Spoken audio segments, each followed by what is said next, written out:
Graça e paz, queridos irmãos, queridos, que Deus o abençoe a todos de maneira rica e gloriosa, no nome do Senhor e Salvador Jesus. Queridos irmãos, eu tenho aqui um versículo ao seu coração.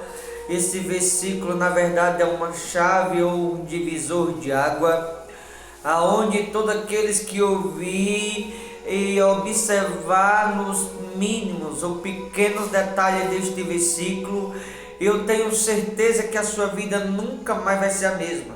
Aliás, você vai perceber aqui porque que mesmo na presença de Deus, muitas pessoas mentalmente, muitas não estão bem, espiritualmente muitas pessoas não estão bem, emocionalmente muitas pessoas não estão bem, e o porquê muitas pessoas não têm uma determinada estrutura espiritual, a saber lidar com os problemas que no dia a dia enfrenta.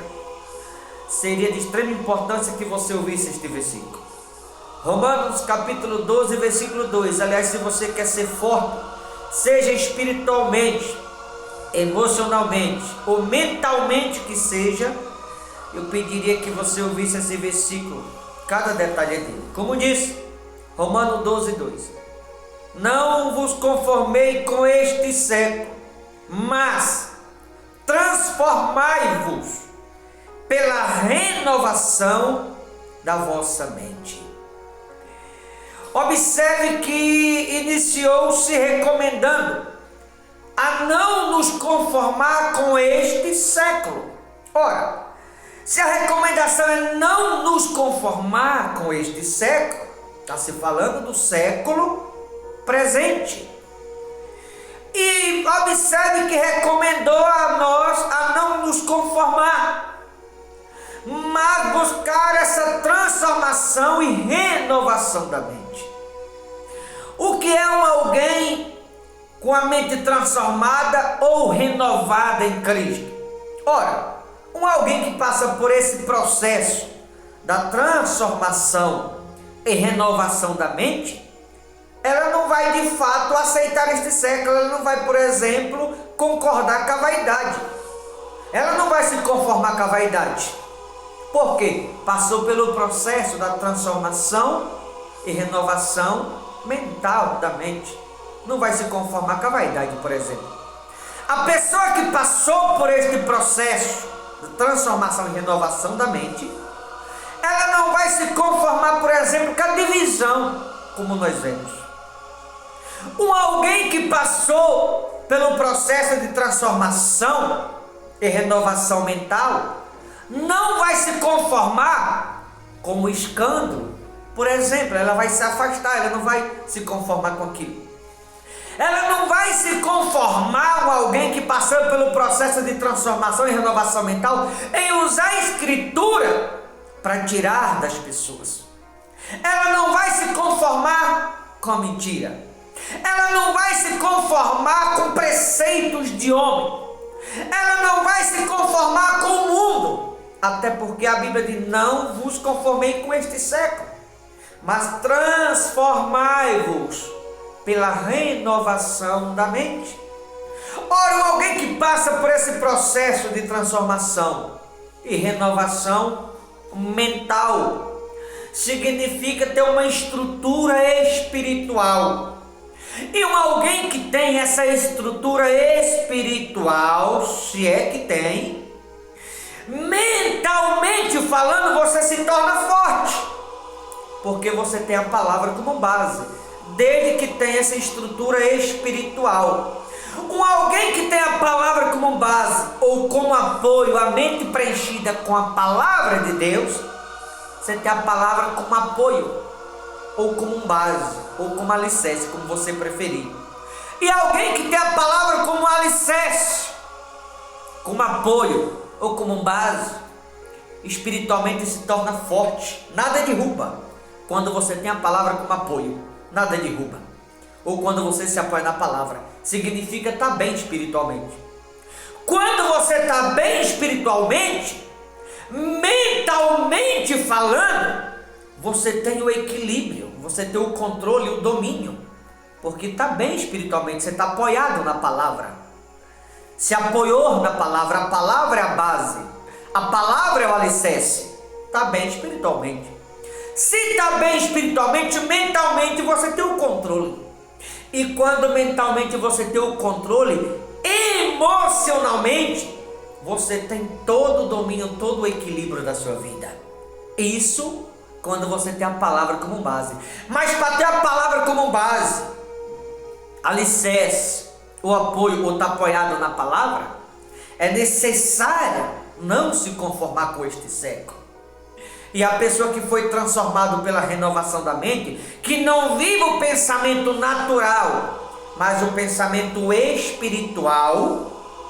Vou repetir: quando alguém tem a palavra como base de apoio, ou quando alguém se apoia na palavra, esse alguém, por sua vez, vai bem espiritualmente, porque está apoiado na palavra. Tem o controle mental. E quando tem o controle mental, emocionalmente você tem todo o equilíbrio, todo o domínio da sua vida. E quando você tem o equilíbrio emocional ou mental que seja, nunca vai se conformar com as coisas lá fora, como muitos têm se conformado. Até o mundo dentro de muitas igrejas que não deveria. Porque estão na presença de Deus, é verdade, mas está vivendo ainda o pensamento da velha criatura. Está vivendo ainda na qualidade de velha criatura. Aquela pessoa que diz assim: eu não perdoo. Tem gente que não perdoa tanto na presença de Deus. Sabe o que é isso? Não foi transformado, não passou por esse processo de transformação. Está perdendo tempo dentro da igreja. Sabe aquela pessoa que tem que amar o próximo e não ama? Não passou por esse processo de transformação e renovação da mente. Está vivendo ainda o pensamento da velha criatura. A mente da velha criatura, a recomendação da Bíblia é passar por esse processo de transformação e renovação da mente. O que é renovação da mente? É viver em novidade de vida com Cristo. A renovação da mente é você deixar de lado o seu pensamento natural, o pensamento humano, porque o pensamento humano é um pensamento fraco, frágil. O pensamento humano ele desmonora com qualquer coisa. O pensamento humano, você não tem estrutura, tendo o pensamento como base, você não tem estrutura espiritual para suportar os problemas. O pensamento humano, qualquer coisa derruba a pessoa. O pensamento humano, porque o pensamento humano é podre. O pensamento humano é fraco. O pensamento humano vai se conformar com tudo. O pensamento humano, ele se conforma com as coisas que a palavra de Deus nos ensina a não se conformar. O pensamento humano aceita o que a palavra de Deus discorda. O pensamento humano, ele concorda com tudo aquilo que a palavra de Deus rejeita. Para o pensamento humano, tudo é normal. Pensamento humano. Mas aquilo que o pensamento humano aceita, o pensamento de Cristo rejeita. O que o pensamento humano concorda, o pensamento de Cristo discorda. O pensamento humano vai convencer alguém que permanecer no vício é comum, é normal. O pensamento de Cristo discorda, é anormal isso. Como falei no início, a vaidade, amizades erradas, o crente se envolver com pessoas lá de fora, está errado, não pode. Andar nos caminhos que os lá de fora andam, também está errado. O pensamento humano tem que passar por esse processo. Já percebeu que vivemos uma época que o povo, de fato, a maioria estão conformados, não quase todos, porque tudo que a palavra nos ensina a não se conformar, a maioria está conformado, usando a palavra de Deus para escândalo, para mentira, para engano, para vaidade, para lucrar indevidamente, para tirar dinheiro das pessoas. A palavra de Deus discorda de tudo isso. E se a palavra discorda, quem sou eu para concordar com o que a palavra de Deus discorda? Aliás, aqui no mesmo Romano, um pouco à frente, 16, né? 16, 17 e 18, olha o que diz: rogo-vos, irmãos, que noteis bem aqueles que provocam divisões e escândalos, em desacordo, que discorda, porque quem provoca divisão e escândalo está discordando da palavra, com a doutrina com que aprendeste, afastai-vos deles, porque esses tais não servem a Cristo nosso Senhor. Ora, se quem causa divisão e escândalo não serve a Cristo nosso Senhor, está servindo a quem? O diabo então. Aí eu pergunto a você que congrega nesses lugares que só tem divisão e escândalo. Será que você está servindo a Deus mesmo? E você, é a Bíblia que diz, não sou eu. Aí diz no final do versículo 18, porque esses tais não servem a Cristo nosso Senhor, e sim a seu próprio ventre. E com suaves palavras agradando as pessoas, falando que elas querem ouvir, né? Palavra lisonja, engana o coração dos inocentes. Ora, então se as pessoas que causam divisão e escândalo não estão servindo a Cristo, significa que estão conformados, conforme aqui Romanos 12:2. E nós não podemos nos conformar com a divisão, por exemplo, com o escândalo, concordar com aquilo que a palavra de Deus discorda. Se você for em Efésios, capítulo 5, versículos 7 e 11, a Bíblia vai nos ensinar também a se afastar e a não concordar, a não ser cúmplice com o erro dos outros. Porque se você sabe do erro e você permanece, você está sendo cúmplice, por estar concordando. A Bíblia vai mandar se afastar, senão você se torna cúmplice dos pecados dos outros. Então, conformado. É como a traição. Tem gente que é traído e permanece, está conformado com a traição. Assim é o pregador que engana, que mente, que usa a Bíblia para coisa indevida. O povo está ali. O próprio pregador está traindo essas ovelhas o tempo todo. E elas não pensam, sabe por que o pregador está traindo as ovelhas? Porque está levando elas para o inferno e não para a salvação. E as ovelhas, todos aqueles que usam a Bíblia para coisas indevidas, todos aqueles que usam a Bíblia para fins indevidos, que causam escândalo, divisão, em discórdia da palavra, está traindo suas próprias ovelhas. Aliás, eu aproveito aqui para perguntar para muitos que estão me ouvindo, que vai em vários lugares e só tem escândalo: será que o teu pastor não está te traindo e você não percebeu ainda? A falta de conhecimento leva o povo a perecer. O Espírito de Deus disse isso na boca do profeta Oséias. O povo não estuda as Escrituras, por isso sofre, se conforma com tudo. E a gente não pode se conformar, jamais, com aquilo que a palavra de Deus discorda. Nós temos que concordar com a palavra, e não discordar da palavra e se conformar com o preceito de homem. Se conformar com tudo que as pessoas se conformam. Aceitar tudo aquilo que as pessoas aceitam para agradar elas, achando que está certo. Não. Não vos conformei com este século, mas transformai-vos pela renovação da vossa mente, para que experimenteis qual seja a boa, agradável e perfeita vontade de Deus. Ou seja, alguém só pode saber qual é a boa, perfeita e agradável vontade de Deus quando passa por esse processo de transformação e renovação da mente. Se você não passou ainda por esse processo, é necessário se esforçar a conhecê-la, porque senão nunca vai conhecer qual é a verdadeira vontade de Deus.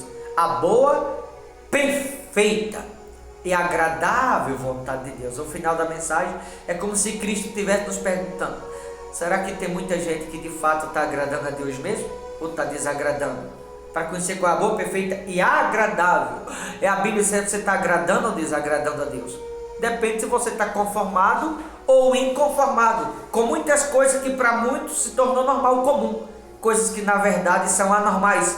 Coisas que a palavra de Deus discorda, muitos estão conformados. Tá bom? Que você possa pensar nisso e entender. Nós temos que abrir mão do nosso pensamento humano, e preencher a nossa mente com o pensamento de Cristo. Preencher a nossa mente com esse pensamento, abrir mão do nosso pensamento que é fraco, e preencher a nossa mente com esse pensamento, porque esse pensamento aqui, o adversário vai tentar nos convencer que a gente não pode, mas esse pensamento vai dizer: tudo posso naquele que me fortalece. Esse pensamento aqui, se recebe uma notícia, vai desmoronar, mas esse pensamento aqui vai dizer: eu sou contigo, não tem mais. Esse pensamento aqui, se uma porta se fecha, muita gente desmorona e acha que outra porta não vai se abrir mais. Esse pensamento aqui vai dizer: ei, eu abro porta e ninguém fecha. Esse pensamento aqui vai tentar nos convencer que a gente não consegue, que a gente é fraco, de que a gente não somos capazes. Mas esse pensamento aqui vai nos encorajar: ei, levanta, eu sou contigo, eu envio um anjo para te conduzir e te levar ao lugar que eu tenho preparado. Esse pensamento aqui vai se conformar com tudo, mas esse pensamento nos ensina a não se conformar. Então, se você quer ser forte, seja espiritualmente, mentalmente ou emocionalmente, vive em você o pensamento de Cristo, porque o pensamento humano é fraco, mas o pensamento de Cristo é forte. No pensamento humano nós somos podres, de fato, somos um lixo, mas o pensamento de Cristo, você é muito mais forte do que você imaginava que era. O pensamento humano não suporta mal notícia, desmorona na mesma hora, o pensamento humano. Mas o pensamento de Cristo nos levanta, nos encoraja. O pensamento humano, se alguém nos virar as costas, a gente vai se entristecer e falar, poxa, eu gostava tanto de fulano. O pensamento de Cristo vai dizer, ei, não esqueça que eu sou contigo. Vai ser sempre o contrário. Então preencha sua mente com o pensamento de Cristo. Seja forte, corajoso, corajosa. E assim, se você preencher a sua mente com o pensamento de Cristo, você vai entender que você se preenchendo a mente com o pensamento de Cristo, você vai ter essa estrutura espiritual, porque está apoiado na palavra. E ao estar apoiado na palavra, você mentalmente falando consegue ter o controle. E quando você consegue ter o controle mental, também por estar apoiado na palavra, emocionalmente você tem todo o domínio da sua vida. Por isso muitas pessoas não têm suportado certas pancadas. Por isso muitas pessoas têm pulado do barco. Por isso muitas pessoas não têm tido fé para enfrentar certos problemas. Por quê? Porque não tem se apoiado na palavra, tem se apoiado no pensamento humano e não na palavra. No pensamento humano, adiante de um problema, a gente vai dizer, eu não consigo. No pensamento de Cristo, a Bíblia vai dizer que o meu Deus, segundo a sua riqueza em glória, te suprir em Cristo Jesus cada uma das vossas necessidades. Mentalmente falando, no pensamento humano, você não somos fracos. Mas no pensamento de Cristo você é muito forte. Então não viva o seu pensamento, o seu, mas viva em você o pensamento de Cristo. Se você viver em si o pensamento de Cristo, não vai ter problema que você não possa suportar a partir de hoje, no nome de Jesus. Tá certo? Vou ficando por aqui. Deus te abençoe. Forte abraço. Até a próxima, no nome de Jesus.